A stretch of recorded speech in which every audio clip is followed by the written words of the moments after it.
Already rolling along on this Friday. Oh, we are into it. The lacrosse playoffs. They've already started. Albany got the opening round win the other night. They're headed out to South Bend this weekend. Women's games going on right now are just ending. Stony Brook just took the limbs off of Niagara. They'll be taking on the Orange Women at the soccer stadium Sunday at 2. And then the capper to the whole weekend, as it was for so many years in a row, and finally is again this year, will be Syracuse taking on Towson at 7:30 Sunday night in the Dome, a game you can watch on ESPNU or in person. You can just go there and watch it in person. Tickets available, that option out there to you, or of course listen to with Tim and Kyle over on TK99. And with that, we will bring in the first-year defensive coordinator for the Syracuse Orange. He is John Odierna. John, thanks for hopping on the show today for a few minutes, and here we are. It's that time of the year. It's the most fun time of the year. What's this week like here, John? Is you click into it and get into playoff mode right now? Yeah, first off, thanks for having me on. It's been pretty cool getting to spend time with you guys throughout the course of the year. Believe it or not, at Manhattan College, I wasn't making too many media appearances, so it's been a lot of fun. How's the week been? It's been the best. Pro lacrosse season. School wrapped up on Tuesday, so our guys have been pro lacrosse players since Wednesday, and I always joke around with the guys, the best time of year is school without school. You get to be with your buddies and you get to play lacrosse full time. It's pretty awesome. I'd say, John, you could have signed on for every other team in the ACC. You wouldn't be making this many media appearances. Nobody else is spending this much time on lax as we do up here in the Cuse. But, here we are, getting ready for this game. And it's strange. I know it's your first year here, but, the deal with Syracuse lacrosse and the history of the whole thing. It's very weird that the playoffs haven't been here in years now and the whole thing. How different is this? Because I feel like for many, many years it was like, everyone on the roster except the freshmen had, playoff experience to lean on. That's not the case. How do you kind of let these guys know what this time of year is all about right now? Yeah, it's a super interesting challenge for us and where we are in our progression as a program. And I know when Coach Gate took over in 21, the goal was to get back to this point. So, and obviously accomplish great things once we're in the NCAA tournament. So this is just a step in that progression. And like you said, I grew up a lifelong fan of Syracuse as a lacrosse fan. How do you not be a fan of the history of this program? So, we're in, obviously, I wrote it down right before this. 2017 was our last NCAA tournament victory. So our goal is to write some new history in 2024 and take a step towards the ultimate goal.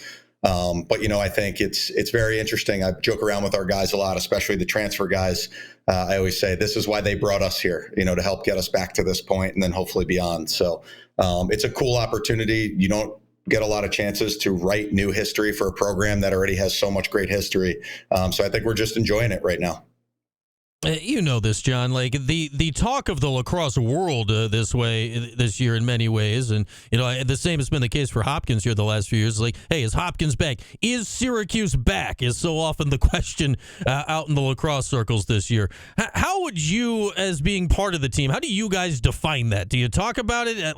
I know you don't discuss it in quite that way, but in your mind, what would have to happen for Syracuse to be where you guys want them to be here this year? Yeah, I think not totally shocked by the question. It's obviously a major point of discussion. I think it depends on how you define back. I think by most program standards, they'd be thrilled to be in the position we're in. I think for us, our goal is to be playing meaningful lacrosse on Memorial Day weekend. So I think the 2024 version of this program, we're thrilled to have earned the opportunity to be where we are. But obviously, I think we know the job's not done. We have more to accomplish.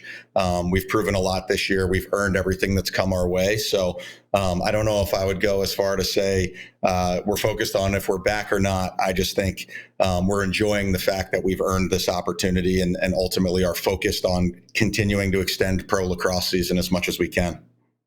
Yeah, I had Sam English on yesterday. He gave a similar answer to that. And obviously Sam and Jake Stevens, who just got drafted earlier this week into the PLL, they are the two in the locker room you can look to that have done this before, right? They were with Princeton and two of their better players when they went to the Final Four a couple of years ago. How valuable are those two guys in, just directing this team in the right direction right now? Yeah, I think, you can't bottle experience. So when you have people that have seen what winning looks like and have been there before, obviously we all know this is super high stakes, and nobody's taking it for granted. So there is some comfort that comes with guys that have been in these positions before. I'm a believer that, winning is winning at every level. Mason Cohn is another guy that brings a lot to the table in that area, having been part of the program at Tufts and making the extended runs to Memorial Day weekend, and just being around winning culture on a day-to-day basis. And I think those are the guys that we can rely on to help sort of guide the younger guys. Some of our, as you mentioned earlier, our older guys are a little bit inexperienced as far as making postseason runs. I think those guys, the Sammys, the Jakes, the Masons, those are the guys that you can lean on. And at the end of the day, are doing a lot more talking right now in the huddles, a lot more of the talking in the meetings about, what this looks like and how, or let me rephrase, I guess, like the DNA of what it takes to continue to advance. Well, John Odierna is with us. He is the Syracuse lacrosse defensive coordinator. Well, what's this year been like for you personally, John? I mean, you voluntarily gave up. You had a head coaching job. You were the head coach at Manhattan, and you said, no, I'm going to Syracuse to be the DC. I know that had to be a tough decision in the first place. Has it been a rewarding decision for you this year, and what's it been like the last few months going through this? Yeah, it's been incredible. I think, it's not lost on me. There's only 76 Division I head coaching jobs, and to walk away from one, it was going to have to take an extremely unique opportunity. You joked around about the ACC. If I went somewhere else, I wouldn't have to do as much media. To be honest, I don't know if I would have signed up to take any other jobs in the ACC either. I think I'm here on purpose. I believe that there's alignment with Coach Gate. I had longstanding relationships with the other staff members. Coach March was one of my best friends in coaching. Before this point, Coach Aquaviva I've known for about a decade.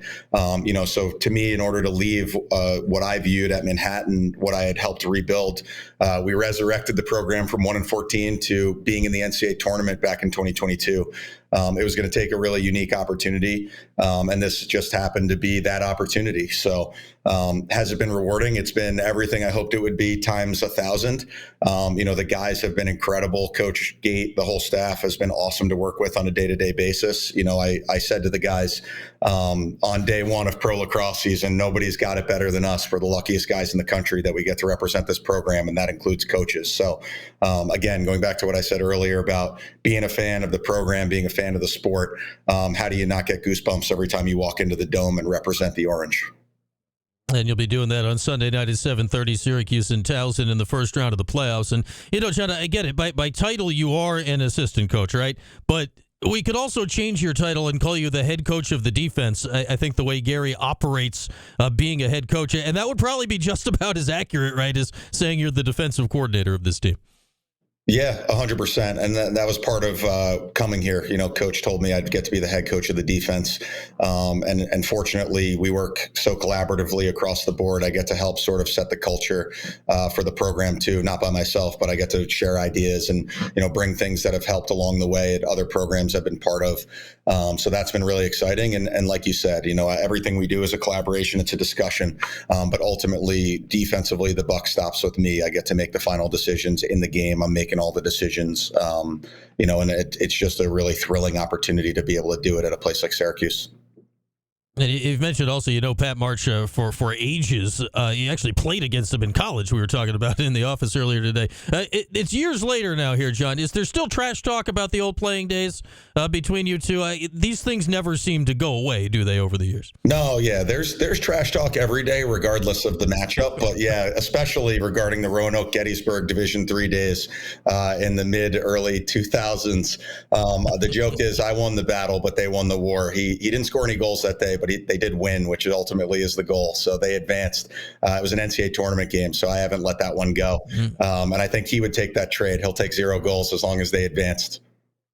Yeah, I'd say if it was a regular season game, you might have the upper leg on it. But yeah, a tournament game, I guess Pat may have the upper leg on that one. As we've got John Odierna with us now. All right, let's get into your defense here, and it starts at the back with the goalie, Will Mark, the returning All-American from last year, and coming off admittedly a rough performance last game against Duke. How has he handled that in bouncing back, the turning the page, the clean slate, the whatever you put on it this week in practice to get ready for the playoffs? Yeah, he's been incredible. I think what the best thing about Will is that obviously would not pop up on a stat sheet is how emotionally consistent he is. And he knew on last Friday night it was a combination of things. It wasn't just him not having a great game. The guys in front of him need to compete more to give him better shots to see. And ultimately, Will's the ultimate teammate. So he was thrilled for Jimmy McCool to get an opportunity to go in a big spot and supported him. He was his loudest cheerleader during the game. So, after we talk about it a lot, I send out a clip to the guys the morning after every game. It's Jay-Z's on to the next one, win or lose. So Will has done a great job of turning the page, and he knows that in his illustrious career, that one quarter is a major outlier for how good of a goalie he is. And, I think for him, he's just had such a good week. He's been so focused, so dialed in, and I think when you have him back there, it just makes everybody so calm playing in front of him. And for me, it makes my job easier as a coach. Yeah, we know. Hey, obviously you need a good goalie every game of the season. How important is a hot goalie, John, like this time of year? Because you can ride that a while if you got a guy locked in the playoffs. Yeah, absolutely. And we talk about all the time defensively, we have 7 on our end of the field. So they have to beat our 7. That includes the goalie. And Coach March and I were talking about this actually right before. I think in the postseason, you got to win the battle up the middle. You got to win the goal. You got to win the faceoff area. If you look at the stat sheet at the end of most games, if you have the advantage in those 2 areas, you're probably on the right side of the score, or unless, you really got outplayed on one end of the field. But, a guy like Will is going to be absolutely vital to our success, Sunday and hopefully beyond. What makes Billy Dwan so special for you? Like, we know he's good, he's a coach's kid, the whole thing, but man, he's popped this year beyond, I think, what expectations could be, and, full field players, scoring goals, the whole thing. Why has he worked so well for you this year? Yeah, Billy is awesome to coach. He's one of my favorite players I've ever had the opportunity to coach as a person, first and foremost. Obviously his father was a tremendous Division I coach for many, many years. So Billy thinks the game, I think, at a little bit different level. He's probably been sitting and looking at a whiteboard since he's in 3rd grade. So I think that's helping him out right now. And I think Billy's just a very confident guy. And I think some of the things that we've done this year defensively have allowed for a little bit more freedom for guys like him, for guys like Sam Alexo, Matt Wright, all of our guys. I think they have a little bit more freedom to play to their strengths and also not fear mistakes. So I think, Billy at times will be the first one to tell you he's not playing perfect lacrosse, but ultimately he's making mistakes of aggression. And a lot of times when you're as talented as he is, they work out in your favor. So he's been one of the really cool stories to watch this year. So excited to have him on our team. And selfishly, I'm very excited to have him for 2 more years after this. Yeah, that's the nice thing. Like guys like him and Riley Figueres, only sophomore, so heck, Riley's got 3 more years left because he was hurt last year. So you got some length coming out there at the back end. You'll be with here for a few years as we're wrapping things up here with John Odierna, the Syracuse defensive coordinator. It is Towson this week, and we know this now, John. Like that, there are no easy games in this tournament. There used to be. That's not the case anymore. Towson's won 9 in a row at this point, swept through their league. You look at them on tape. What stands out? What is the biggest worry for you guys on defense this Sunday night? Yeah, they're an excellent team. To be honest with you, they have no weaknesses across the board. They are the number 1 scoring defense in the country, meaning lowest goals allowed per game. They're the number 8 scoring offense in the country. They're facing off at 58%. Their goalie is an all-league goalie. They have no weaknesses. So across the board, and I think compared to maybe Towson teams of the past have been built largely on defense, winning the battle between the lines. This year, offensively, they are uniquely special. Offensively this year, they're averaging almost 15 goals per game, so that's nothing to turn your nose up about. The last time they played an ACC team was Virginia. They scored 6 in the first quarter and put up 15 in the game. So for us on our end of the field, we want to flush that first quarter that we had against Duke. We felt like we came out too passively, and then we were fine. The last 3 quarters we played well enough. Had we started the first quarter the right way, we may have had a chance to win, but the way we started the game did not give our program a chance to win. We've talked a lot about this week, getting back to our style of play, the way that had us in the top 10 in defense this year, early in the year, aggressively connected, not worried about making mistakes. And to tie it back to Towson, I just think, they're so good in the midfield. They have, they did USA Lacrosse All-Americans today. Their best midfielder's a teamer All-American on that list. Nick DeMeo at attack. He's a Maryland transfer, University of Maryland transfer, 80 points on the year. He's an incredible player. And they just know their identity and know how they want to beat you. So, I'll be curious to see what tricks they have up the sleeve, but I know for sure they're riding high. They're super confident. They haven't lost a game in almost 2 months. They're a great team. They've earned the right to be in this tournament. And when you go undefeated against your league, the teams that know you the best, the coaches that know you the best, it definitely gets people's attention. So they're going to be a handful on Sunday. All right, John, great to chat. We're just so looking forward to finally getting some Sunday night NCAA lacrosse back here in the Dome this week. It's been too long, and hopefully we'll be doing this every year here going forward. But thanks for hopping on for a few minutes, and best of luck this week. Awesome. Thank you so much for having me. Thanks so much. There is John Odierna, the Orange DC. His first playoffs with the Cuse, and he'll be leading that defense out there Sunday night, 7:30 in the Dome against Towson. It was always so easy back in the day. Just like, well, we'll book this out in the calendar years in advance. Sunday night, 7:30, Dome. Graduation, they got to move the chairs and the stage. Sunday night, 7:30, Dome. It's been gone for 6 years.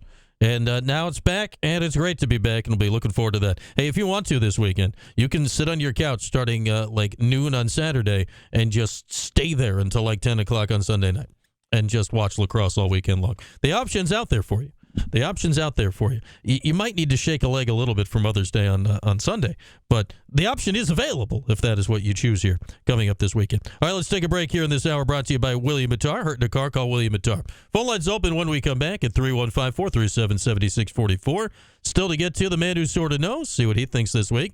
And our guy Mario, he's out in Roch. He's about to be live at 5. Well, in 11 minutes. It's only 4:49. But after Mario does his day job on the old TV, we'll get him on here. Little Crunch update. Game 5, the decisive Game 5 tonight out in Rochester for the Crunch and the Ammerks. Get a little six-pack in our lives as well. All that as we roll along here on this Friday, here today on Q Sports Talk and ESPN Radio.